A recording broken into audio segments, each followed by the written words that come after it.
नमस्कार मित्रांनो, मुद्द्याचं बोला या यूट्यूब चॅनलमध्ये तुमच्या सर्वांचं हार्दिक स्वागत। बिग बॉस मराठीच्या 5व्या सीझनची जोरदार सुरुवात झाली आहे। या सीझनमध्ये वेगवेगळे कलाकार पाहायला मिळतात। अभिनेत्री उषा उसगावकर ते छोटा पुढारी, वेगवेगळ्या क्षेत्रातील व्यक्ती या घरात पाहायला मिळतात। यावेळेस घरात अनेक रील स्टारची चालती आहे। या रील स्टारमधील एक नाव म्हणजे सूरज चव्हाण। गुलीगत धोका म्हणत टिकटॉक आणि रील्सवर ज्याने धुमाकूळ घातला असा हा पट्ट्या बिग बॉसच्या घरात दाखल झाला आहे। टिकटॉकचे रेकॉर्ड मोडणारा अस्सल मराठी मातीतला star Suraj Chavan Bigg Boss मराठीच्या घरात पोहोचला आहे। मात्र हा सूरज चव्हाण आहे तरी कोण, तो इथपर्यंत कसा पोहोचला असे अनेक प्रश्न पडले असतील। त्याचा इथपर्यंतचा प्रवास मुळीच सोपा नव्हता। सूरज हा बारामतीतील मोरेगाव शेजारील वास्तव्यास आहे। सूरजचा जन्म गरीब आणि छोट्या कुटुंबात झाला, मात्र लहानपणीच त्याच्या डोक्यावरचं आईवडिलाचं छत्र हरपलं।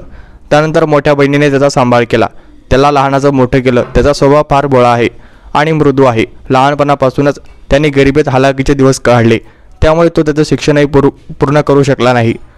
त्याचं शिक्षण 8वीपर्यंत झालं आहे। त्यानंतर त्याला मोलमजुरी करावी लागली।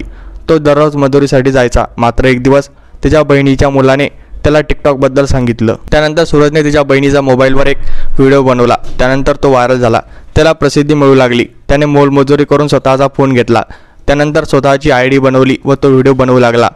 मित्रांनो, सूरज चव्हाणची मराठी बिग बॉस मध्ये एंट्री झाली आणि अनेकांना आश्चर्याचा धक्का बसला। कुणालाही वाटलं नव्हतं की सूरज चव्हाण मराठी बिग बॉस मध्ये जाऊ शकतो।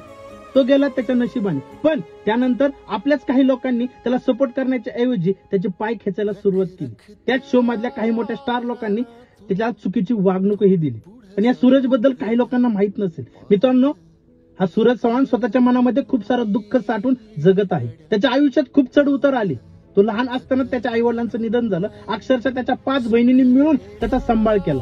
मग त्याच्या आयुष्यात टिकटॉक सारखं एक माध्यम आलं आणि काही मोजक्या शब्दांमुळे जसे की SQ, RQ, ZQ, गोलीगत धोका आणि विनोदी स्वभावामुळे हा सूरज चव्हाण रातोरात स्टार झाला। तो टिकटॉकवर इतका प्रसिद्ध झाला की लोक त्याला भेटण्यासाठी येऊ लागले, मदत देखील करू लागले। मात्र कालांतराने टिकटॉक भारतात बॅन झालं। मात्र त्यानंतर त्याला यूट्यूबवरील सिरीज प्रेमासाठी काही पण यासाठी विचारणा झाली। त्यानंतर त्याने बुक्कीट टेंगुळ हा व्हिडिओ केला। त्याला काही चित्रपटात काम करण्यासाठी विचारणा झाली। त्याचे आज यूट्यूबवर लाखो फॉलोअर्स आहेत। सूरजने शून्यातून विश्व निर्माण केलं। आपण कसे दिसतो यापेक्षा आपल्या कलेला प्रोत्साहन देत त्याने आयुष्यात काहीतरी करून दाखवण्याची जिद्द ठेवली। आता तो बिग बॉस मराठीमध्ये दिसतो आहे। सूरजला पाहताच अनेकांनी त्याला ट्रोल करायला सुरुवात केली, मात्र सूरजची ही कथा अनेकांसाठी प्रेरणादायी आहे। सूरज आता दिवसाकाठी तब्बल 80,000 रुपये या बिग बॉसमधून कमवतो आहे। तुम्हाला सूरज चव्हाण यांच्याबद्दल काय वाटतं आम्हाला कमेंट बॉक्समध्ये नक्की सांगा। मनपूर्वक धन्यवाद।